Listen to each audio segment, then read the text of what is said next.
Le président mozambicain avait pris part à la foire intra-africaine commerciale abritée par Alger et qui se poursuit actuellement en marge de l'IATF. Le Premier ministre par intérim a présidé ce samedi une cérémonie d'accueil en l'honneur des représentants de la communauté nationale établie à l'étranger qui participent aux travaux de la journée des diasporas africaines.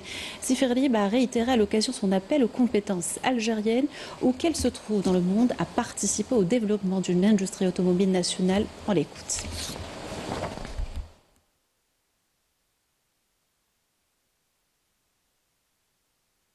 Le lancement d'un avis d'appel à manifestation d'intérêt pour la mise en place des conseils des experts seniors dans la construction des véhicules et la pièce de rechange.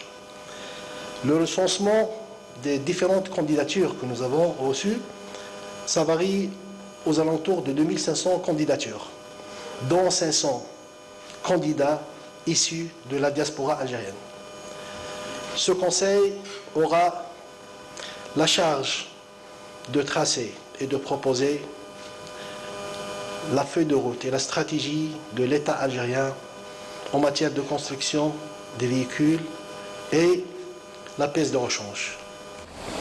Le Premier ministre par intérim a affirmé que les exemples de l'implication de la communauté algérienne établie à l'étranger dans l'édification du pays étaient nombreux et que l'heure était à consolider, ou plutôt à la consolidation des efforts fournis ces dernières années. Je vous invite à l'écouter.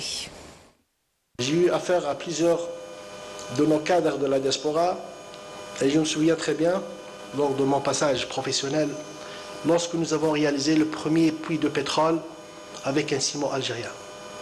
Il est maintenant certifié API, American Petroleum Institute.